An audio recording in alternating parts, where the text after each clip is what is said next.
Shalom, selamat pagi Bapak Ibu Saudara yang dikasihi oleh Tuhan Yesus Kristus. Puji Tuhan, pagi ini kembali lagi kita mau membaca dan merenung firman Tuhan. Mari kita berdoa. Terima kasih Bapa yang baik. Kami bersyukur dan berterima kasih untuk anugerah dan berkat yang Tuhan berikan bagi kami. Sepanjang malam hingga pada pagi hari ini, kami bisa bangun tidur dalam keadaan sehat dan kuat. Dan pada pagi hari ini, ada kesempatan yang sangat luar biasa. Kami mau membaca dan merenungkan firman Tuhan. Tolong Bapa, buka hati dan pikiran kami, supaya firman yang kami renungkan, kami dapat mengaplikasikan dalam hidup kami. Terima kasih Bapa. Di dalam nama-Mu kami berdoa dan bersyukur. Haleluya. Amin. Injil Lukas pasal 6 ayat 12 sampai dengan ayat yang ke-13. Pada waktu itu pergilah Yesus ke bukit untuk berdoa, dan semalam malaman ia berdoa kepada Allah. Ketika hari siang, ia memanggil murid-muridnya kepadanya, lalu memilih dari antara mereka 12 orang yang disebutnya rasul. Tema yang akan kita renungkan bersama yaitu teladan doa. Bapak Ibu Saudara yang dikasihi oleh Tuhan Yesus Kristus, doa merupakan cara untuk bersekutu dengan Tuhan.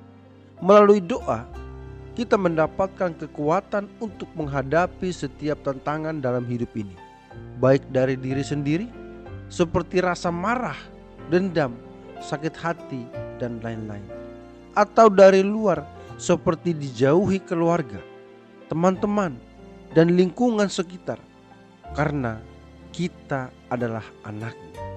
Tuhan Yesus telah mengajarkan dan memberikan keteladanan kepada kita bahwa Ia tidak pernah meninggalkan persekutuan dengan Bapanya melalui doa.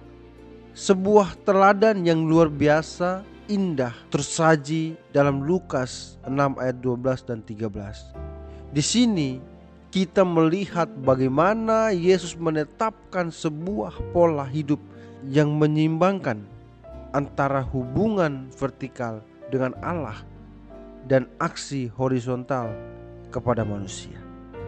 Mari kita merenungkan bersama 3 poin penting dan teladan doa Yesus dalam perikop ini. Yang pertama, doa sebagai fondasi sebelum keputusan besar. Pada waktu itu pergilah Yesus ke bukit untuk berdoa, dan semalam malaman ia berdoa kepada Allah. Ketika hari siang, ia memanggil murid-muridnya kepadanya, lalu memilih dari antara mereka 12 orang yang disebutnya rasul.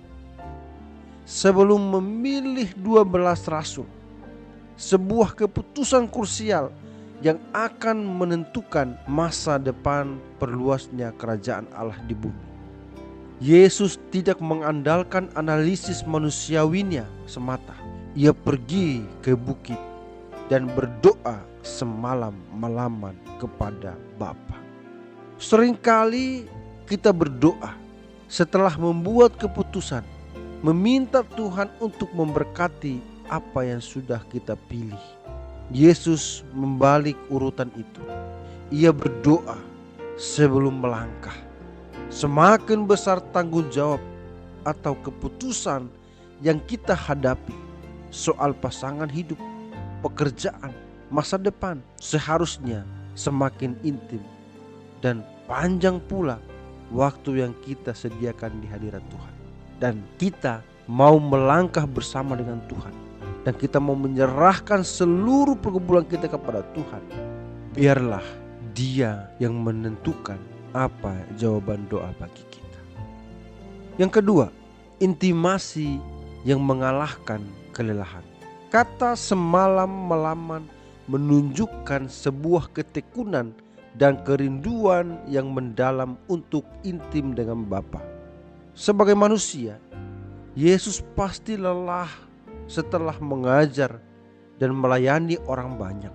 Namun bagi Yesus, doa bukanlah sebuah beban atau kewajiban yang melelahkan, melainkan sebuah sumber kekuatan.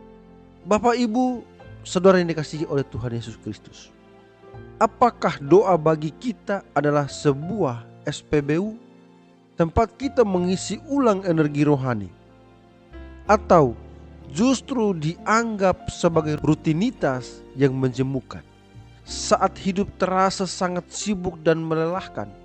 Teladan Yesus mengingatkan kita untuk tidak memotong waktu doa, melainkan menjadikannya prioritas utama. Yang ketiga, doa yang membuahkan kuasa dan pelayanan. Setelah semalam-malaman mereka di bukit bersama Bapa, Yesus turun. Ayat 17 sampai dengan 19 menceritakan bagaimana ia langsung dihadapkan pada kerumunan orang yang sakit, kerasukan roh jahat, dan menderita. Menariknya, Alkitab mencatat, dan semua orang banyak itu berusaha menjamah ia karena ada kuasa yang keluar daripadanya dan menyembuhkan semua orang itu. Ada korelasi langsung antara waktu di atas bukit dan pelayanan di bawah bukit.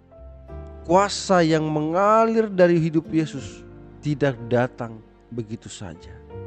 Itu adalah buah dari keintimannya dengan Bapa. Doa yang benar tidak membuat kita menjadi orang yang egois dan menjauh dari dunia.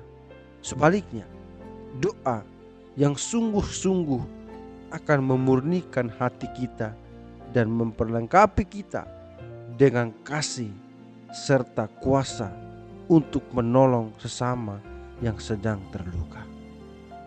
Itu yang diharapkan oleh Tuhan Yesus Kristus bagi kita sebagai umatnya yang mengikutinya.